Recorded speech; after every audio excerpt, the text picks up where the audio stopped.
Column निगार सलीम साफी ने लिखा कि एक तालिब इल्म ने जब सवाल किया कि क्या फौज में बुरे लोग नहीं, तो सैयद आसिम मुनीर ने कहा कि मैं तो पहले कह चुका हूँ कि इंस्टीट्यूशन में भी इसी सोसाइटी से बनते हैं। हमारे यहाँ भी अच्छे लोग भी हैं और बुरे लोग भी हैं। एक और नौजवान ने जब हर शहर में CMH बनाने का मुतालबा किया तो आर्मी चीफ ने कहा कि हम लोग भी अजीब तजादात का शिकार हैं। एक तरफ हर शहर में CMH चाहते हैं, दूसरी तरफ DHA पर इतराज़ है। हालांकि जो लोग DHA पर इतराज़ करते हैं सबसे ज़्यादा उनकी ख्वाहिश होती है कि इनकी रिहाइश DHA में हो।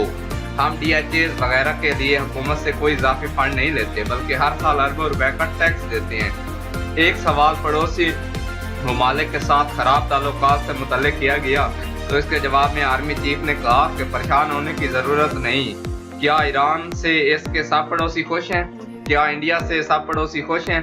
दुनिया के बेशतर ममालिक जियोपॉलिटिकल क्राइसिस का शिकार हैं, इसलिए ये तनाव भी रहेगा। इसमें हम अपना रास्ता भी निकालेंगे। आज़ादी इजहार के बारे में एक नौजवान के सवाल का जवाब देते हुए आर्मी चीफ ने कहा कि आज़ादी इजहार है लेकिन इसके साथ कुछ जिम्मेदारियां भी हैं। एक तालिब इल्म ने खराब हुकूमतों का रोना रोया तो आर्मी चीफ ने कहा कि हमारा आइन अल्लाह की हकमियत से शुरू होता है, लेकिन जैसी कौम होती है वैसे ही हुक्मरान मुंतखब होते हैं। आप सहाबा कराम की तकलीद करने वाली कौम तैयार करें तो हुक्मरान भी ठीक हो जाएंगे।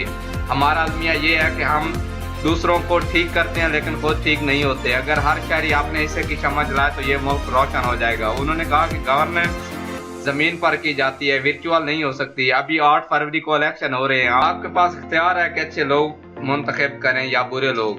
मुल्क में सियासी बेचैनी है और ब्रेन ड्रेन से मुतल्लिक सवालात के जवाब में इन्होंने कहा कि कोई सियासी बेयकीनी नहीं, तमाम इदारे काम कर रहे हैं, इंतखाबात होने जा रहे हैं। रियासत माँ की मानद होती है, कभी अच्छी हालत में होगी तो कभी बुरी हालत में होगी। अगर माँ बीमार है तो क्या उसे छोड़ देंगे या कि फिर इसकी सेहत सफाई का बंदोबस्त करेंगे।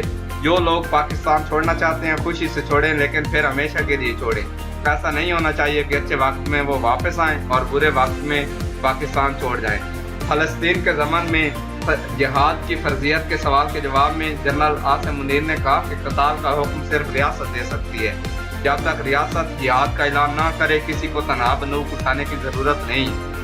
एक नौजवान ने वज़ीर आज़म अनवर काकड़ पर इतराज़ किया कि आप तो सिर्फ 3 माह के लिए थे, लेकिन आप अभी तक बतौर वज़ीर आज़म बैठे हैं।